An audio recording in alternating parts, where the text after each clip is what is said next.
We heard a little bit in the first message about having our eyes open to the beauty that God has put around us, taking the time to be grateful and appreciative and acknowledging of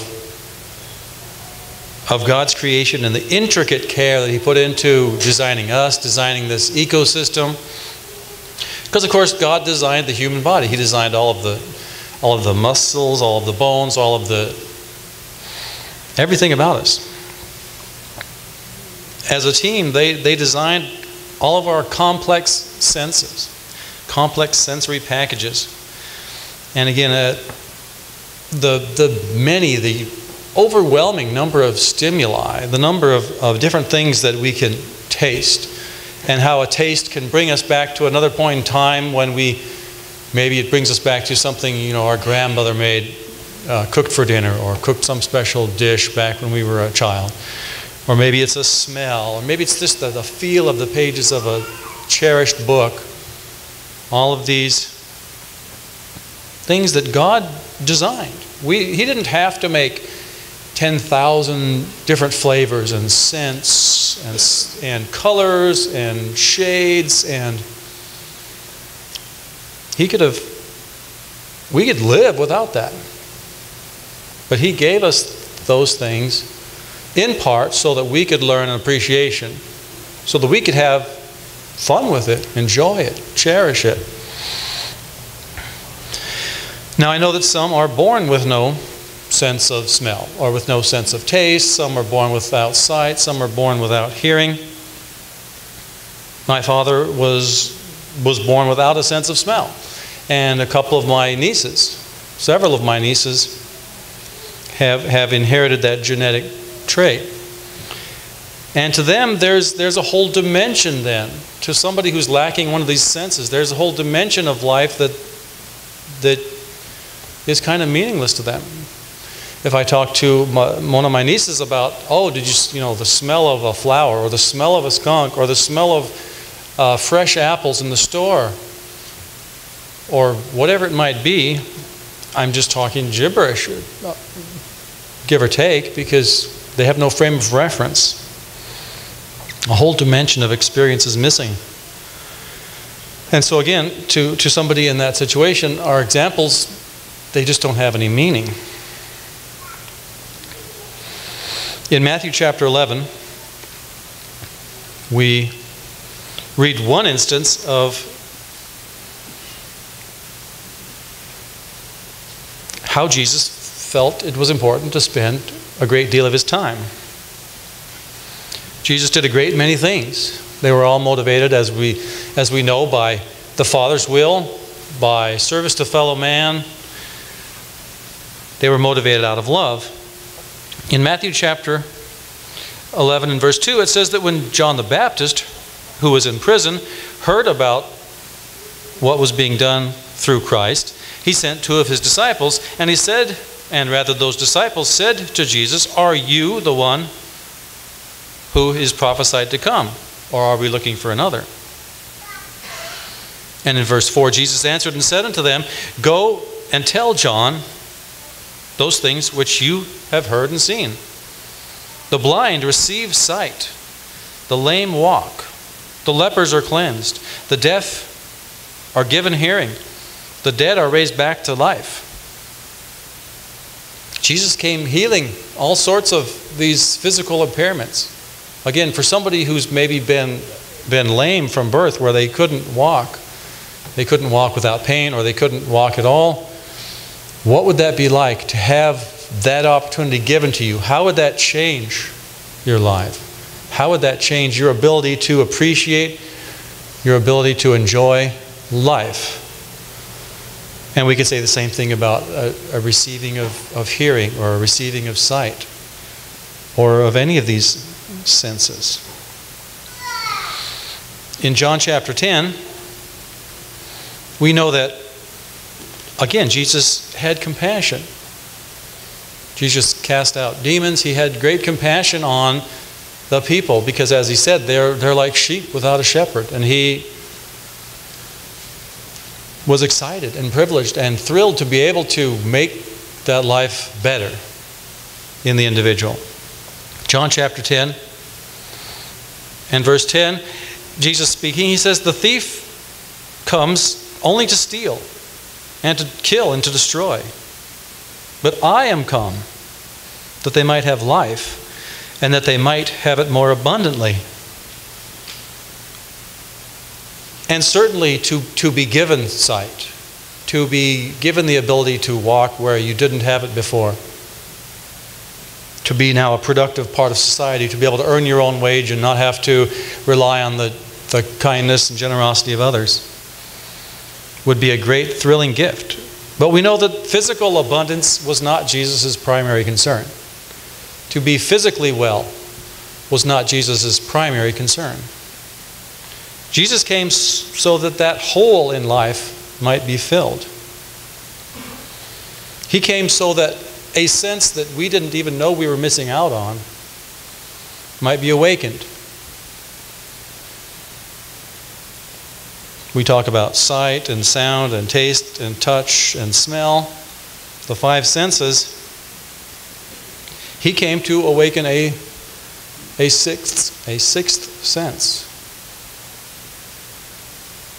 Now, if somebody is born blind, if somebody was born blind, they've never seen, they've never had that sensory input, how much would that person get out of a conversation about, oh, the color of this fruit, or about the difference, the distinction between the colors of these objects, or the shades, or the nuances? How much would that penetrate the thinking? They have no frame of reference. And by the same token, you and I, before we had that spiritual, if you will, sense awakened in us, had no frame of reference for God's truth. It was just blah, blah, blah, blah, blah, blah. We have no frame of reference for it. Jesus came that we might have life, that we might have it abundantly. He came to offer to some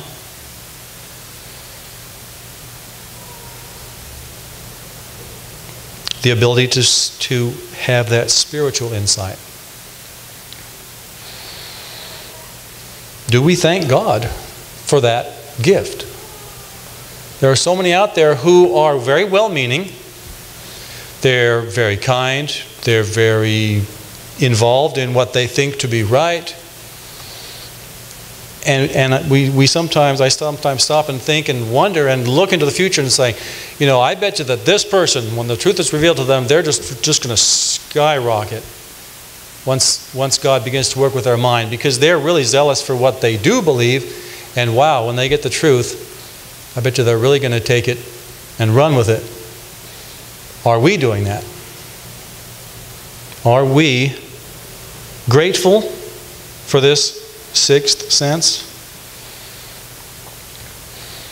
In my experience of having been in God's church for a number of years, I know that I've seen some people who had their minds open, and through their personal choices, that sixth sense was taken away.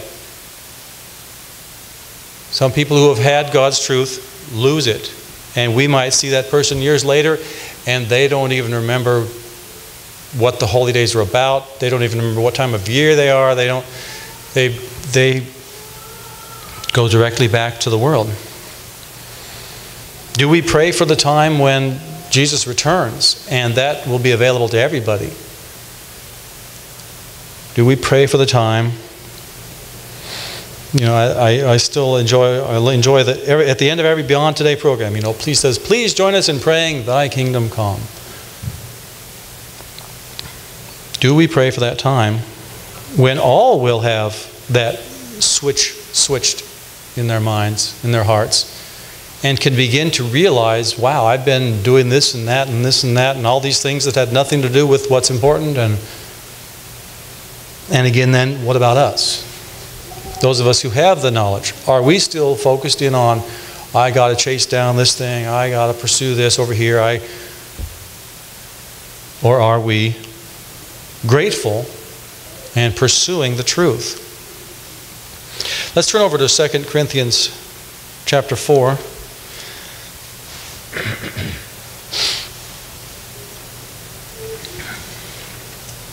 Again, there's in this analogy of just pick on blindness, there's a difference between somebody who had sight and lost it. That person would have some understanding of what you were talking about when you mentioned visual things, whether they be colors or whatnot. But for somebody who's never experienced sight, it would be entirely different. In 2 Corinthians chapter 4, in verse 4, we read that the God of this world has blinded the minds of those who do not believe. There is a power in this world. There is again, spiritual wickedness in high places whose full intent is to keep people blinded. He has no power by comparison to God and Jesus the Christ. But we know that the many are blind in this time.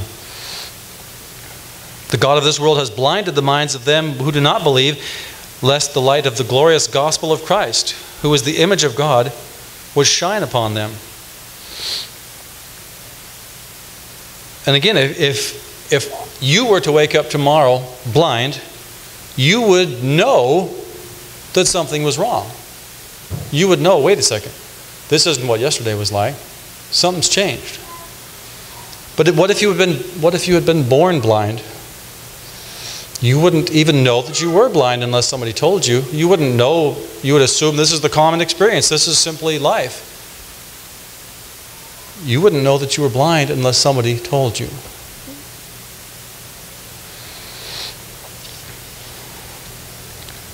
We started in Matthew chapter 11. I'm just going to switch back there and finish that verse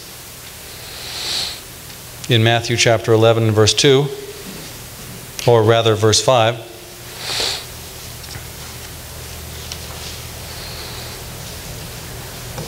Again, Jesus was speaking to the disciples of John the Baptist, and he told them, tell John that the blind have been healed and received their sight. The lame have been healed and can now walk. The lepers have been made clean. The deaf have restored their hearing. The dead are raised up. And the poor have the gospel preached to them. That was the kind of abundant life that Jesus wanted to give most. That is the kind of hope. It says, how beautiful on the mountains are the feet of those who bring the gospel of peace. Yes, it was great.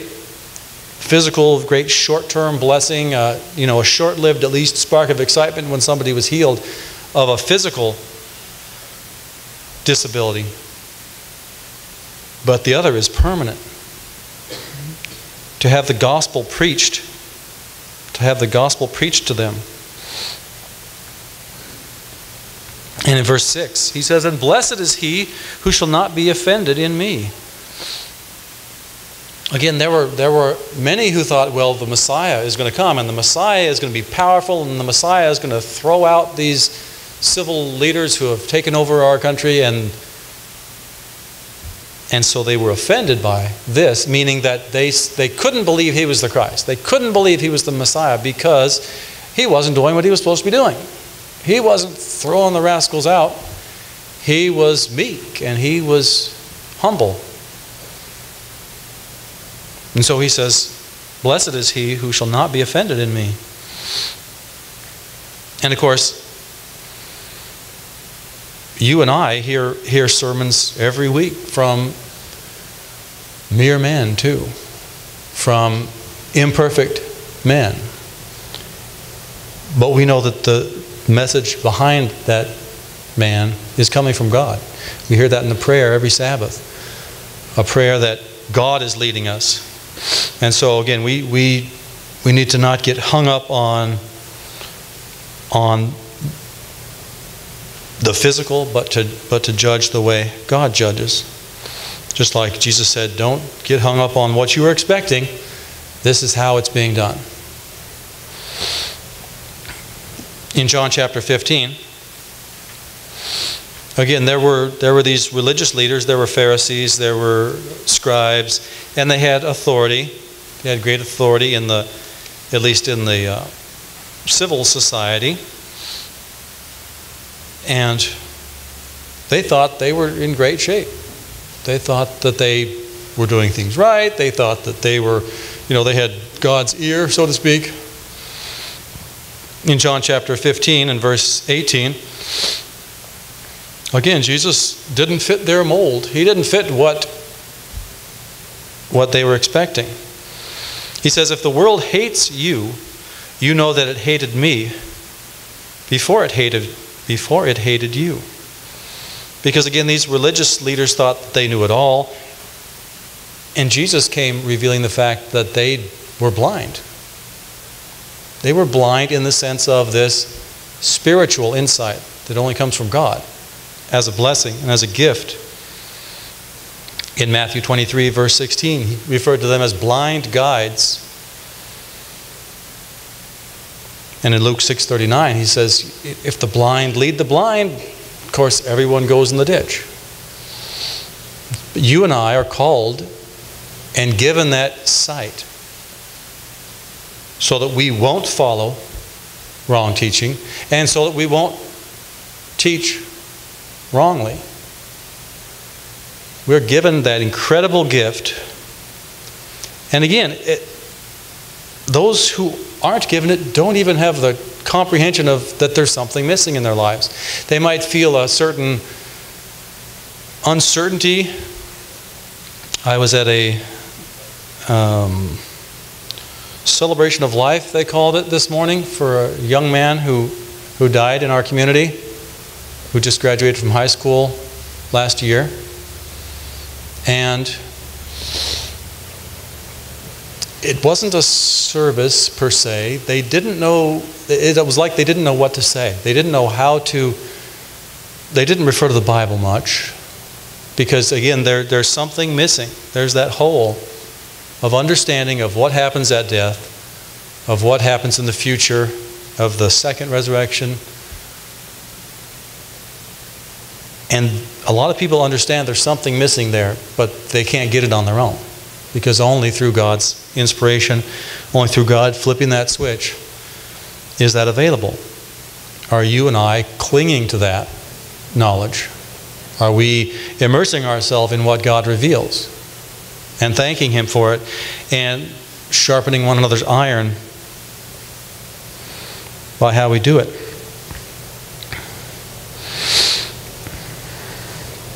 In Mark chapter 4, a lot of Jesus' own words here. In Mark chapter 4 and verse 11, Jesus said unto them, unto His disciples, we see in verse 10 that He was with the 12. And in verse 11, He said unto them, unto you it is given to know the mystery of the kingdom of God. But unto them that are without, and of course without meaning those who are outside of this group, but again they are, in another sense, they are without having that switched in their understanding and in their mind. Unto them who are without, all of these things are done in parables, that seeing they may see and not perceive, and hearing they may hear and not understand, lest at any time they should be converted and their sins should be forgiven them. So again, you and I are tremendously blessed.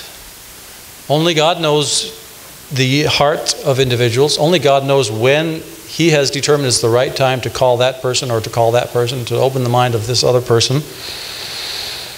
He's left that entirely in His own power. Let's turn to 1 Corinthians chapter 1.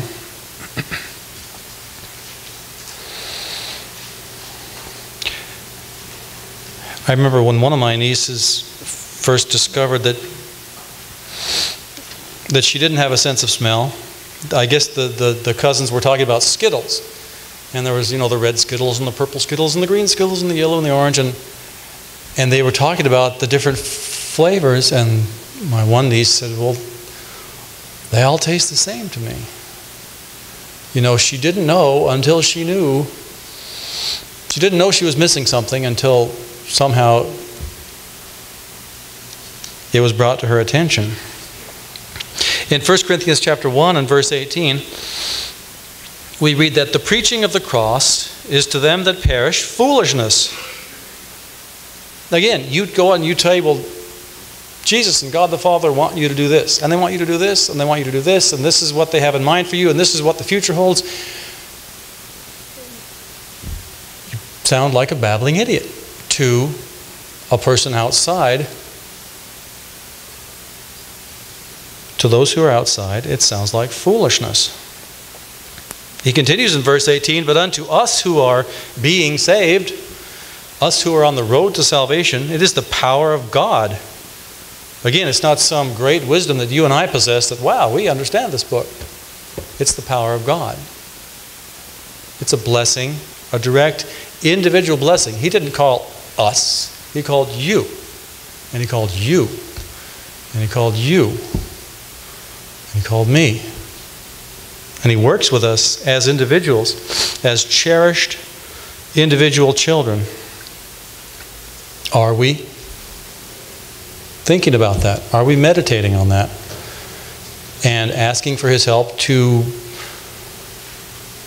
fulfill his desires for us? Across the page in chapter 2 and verse 14 of 1 Corinthians, it says, the natural man does not receive the things of the Spirit of God, for they are foolishness to him.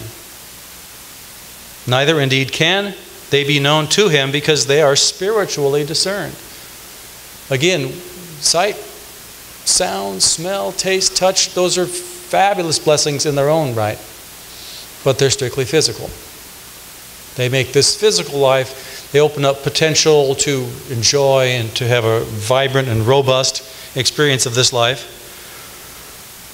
But this spiritual the spiritual sense is a miracle.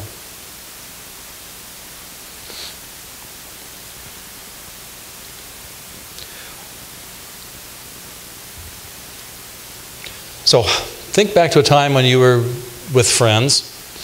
Maybe you're gathered at somebody's home for a meal, and you're offered a glass of wine. And sometimes I've probably been known to say, no thanks, but sometimes, I take the wine, and I say, yeah, that sounds good. And they say, well, okay, we got 3 different types of wine, which would you like? Okay, that's a pretty easy decision. Everything's going good. If, however, they ask me, well, what do you think of the wine? Well, now other than giving a monosyllabic, it's good, I feel unprepared or unable. Because some can speak intelligently about 2-3 dozen aspects of wine. Some can talk about I wrote down words because I'm so unfamiliar with them I couldn't tell you off the top of my head, the bouquet of the wine. And they could go on and on for several minutes about nothing but the bouquet of the wine. Sometimes it's called the nose. They could talk about the oakiness of the wine, or the tannins that they taste in the wine. They could talk about, it's clear, or it's opaque. They could talk about the acidity of the wine. They could probably make some estimates of the age of the wine, or what region it came from. They could tell you, I smell this sort of berry or that sort of fruit as they swirl it in their glass. I smell this sort of spice, or this sort of reminiscent of a certain flower scent. They can tell you what type of yeast was used in the fermentation process, quite possibly. They can tell you the conditions under which it was fermented, if it was in a wood cask or if it was in some steel or other container. They can probably tell you the alcohol content. They might tell you how much sugar is there. And based on how much sugar is there, this is how long it was left in the barrel fermenting. A smokiness, or what spices they might perceive by taste or by smell. Or it says on one website I looked at, they can even talk about minerals, like maybe there's a taste of copper in it, or there's a taste of some other mineral in it. And then they talk about the finish, what you're left with after the wine goes down your throat, what sort of aftertaste you're left with. So what's my point?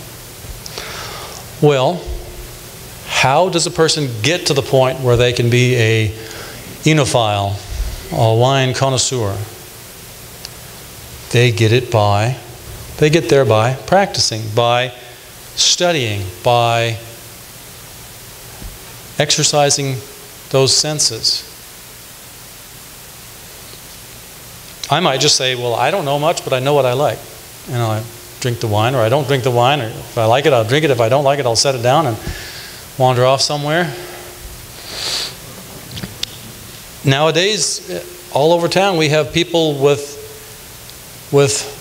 all sorts of colorful lights on their houses on the exterior, and they've got a dying pine tree or a fake tree inside their house. And they would say pretty much the same thing. Well, I don't know much, but I know what I like. People naturally just gravitate towards what's fun, what's easy, what's familiar.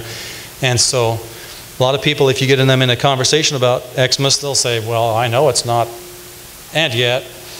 And then they'll say it's for the children, or, all children should be lied to and told there's a Santa Claus. Or they might not say it quite that way, but again, to go from being just a taster of wine and, oh, that's nice, or, oh, that's dry, oh, that's sweet, we all have, hopefully, if we've drunk hardly any wine, we can say a few vaguely intelligent things like it's dry, or it's sweet, or it's red. But to go from there to being the expert takes practice. Takes practice. Let's turn to Hebrews chapter 5.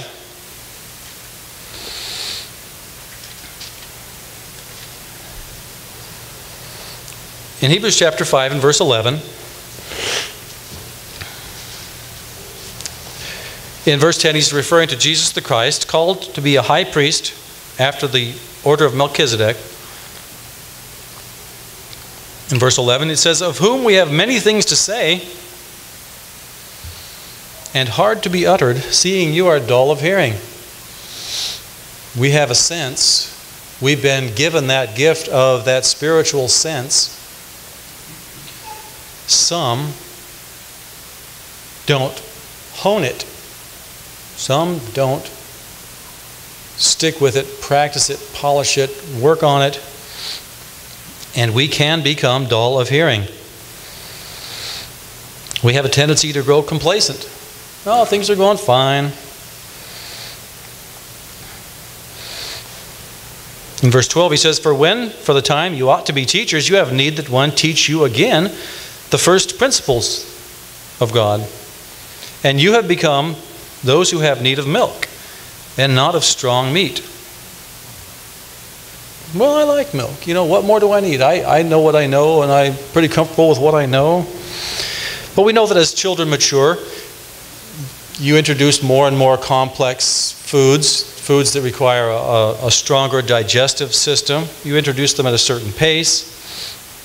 And the capacity of the child to gain the nourishment from those foods comes along at the same time. You don't just go right from milk to steak, right? You go from milk to the mashed grains or the mashed peas, and there's a progression.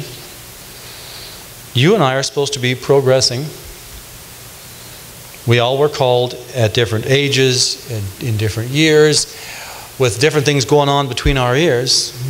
Two people may be called on the same day, and yet they might be growing at completely different rates, and it's not our job to judge anybody as, well, you're too slow, or it's, of course, our job to encourage and to uplift and to be part of God's process of growing His children. Again, the capacity of the child to draw nutrition from these foods grows, and that's the way it needs to be with you and I. In verse 14 he says, but strong meat belongs to those who are mature, those who are of full age, even those who by reason of use have their senses. And again, specifically, there's that spiritual sense that comes as a gift of God, who have their senses exercised to discern both good and evil. Are you and I growing in our capacity to identify that thought is wrong, I need to get rid of it? Okay, this idea over here is right and is true, I need to hold on tight to that one. Are we growing in our capacity? Are we training our spiritual palate to discern the subtle flavors of this life? There might be two things that sound very similar to our physical senses, and yet in God's mind, this one's okay, this one's not. Subtle differences based on intention, based on motive, based on God's law. Are we making the most of God's precious gift of spiritual sight? Are we asking Him to train us to see through deception, which is often subtle and is nuanced? You know, when Satan confronted Eve in the garden, when Satan confronted Jesus the Christ out in the wilderness, he wasn't just full on, you need to disobey God. Of course, he was subtle, just like we read in Genesis 3. More subtle than any creature. You and I need our senses trained, and we need our sense acute so that we're not falling for the deceptions of this world. I think again of the individuals who can look at a person's eye. You know, I might see a photograph of a person, and I would say, okay, I know who that is. I wouldn't have much to say about it. But there are some people who've been trained in iridology. They can look at the iris of the eye and they can say, oh, that person's got cancer, or that person's got diabetes, or that person's got this or that or the other thing. And these sorts of individuals work, for instance, like for the CIA. They want to know what's going on with world leaders, and so these folks have a job there. But again, the difference between seeing and perceiving. Are we honing our spiritual sense so that we can see beyond the surface? Are we honing that spiritual sense so that we can, rightly dividing the word of truth? That's what our Father expects. That's what He requires. Let's turn to Matthew chapter 13.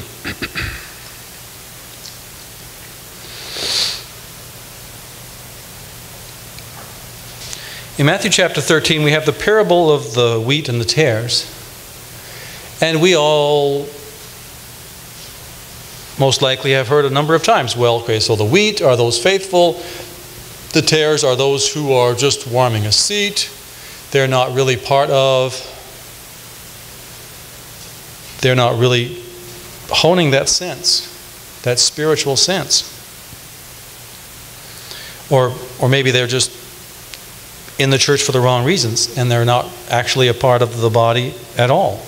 Again, that's not for us to judge, because we're going to all be gathered at the end, and the master farmer will make that judgment at that time. But what if you and I are still drinking milk at that time? What if you or I, is immature at that time? In verse 30, we read, "Let them both grow together until the harvest, and in the time of harvest I will say to the reapers, gather the tares together first, and bind them in bundles for burning, but gather the wheat into my barn." But what if you have a stalk of wheat that has failed to mature? What if we have a stalk of wheat that just has these little nubs and not full kernels of wheat? Of how much value is that in the harvest? Stalks that have failed to mature are of no more use than the tares are. They're just sort of pretend. They're just sort of like that fig tree that Jesus commanded to wither. A promise of fruit, but no fruit. And that fruit comes from maturity. And so we need to be making sure that we are not being complacent, that we're not taking our salvation for granted, that we are struggling to stay close to God, striving to stay close to God. Let's turn to Luke chapter 12.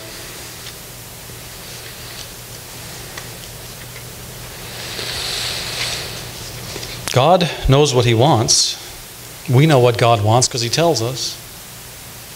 We're about to look at one of the things that is His heart's desire.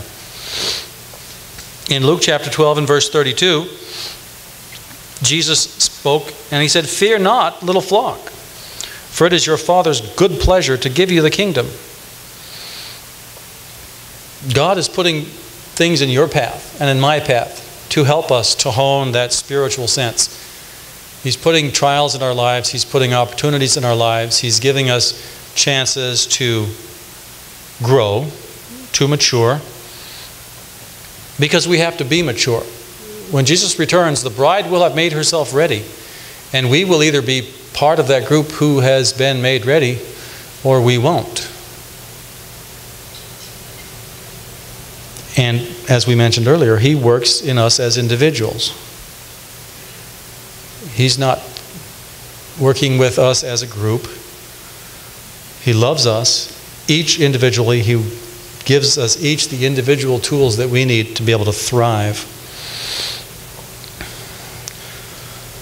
Again, talking about babies, there's a condition known as, failure to thrive. Our Father gives us everything that we need. Not everything we want, but He gives us everything that we need. If we do fail to thrive, it will be because we haven't drawn on what He provides. So are we leaning into the plow and working with our strength? Let's turn to one last verse in Matthew chapter 5 and verse 48. Because again, the eternal, the Word, the Logos, is going to return. And when He returns, just like in the parable of the 10 virgins, there are going to be a number who are ready, a number who are mature. We want certainly to be a part of that number. And we want each and every one in this room and in God's church to be a part of that number who are mature and who are ready. Are we working on that? Are we working not, of course, only on ourselves, but on being resource for our brothers and sisters in Christ? In Matthew 5 and verse 48, Jesus says, "Become you, therefore, perfect." Become mature. Even as your Father in heaven is perfect. Brethren, each of our bodies is going to wear out one day and stop. Some of us, all of us in this room, have been blessed with a spiritual understanding, and we need to be striving to work that, to hone those senses that God gives us, to work on exercising that and growing in our spiritual discernment. We need to spend time meditating on God's Word. We need to spend time examining and asking God to show us our own motivations, our own thoughts. And we need to examine our own actions. As it says in Ephesians 4:13, that our goal is to grow up into the fullness of the stature of Jesus the Christ. We have a perfect older brother who is perfectly mature. We need to look to his example. We need to follow his example. And we need to be honing that spiritual sense that we've been given.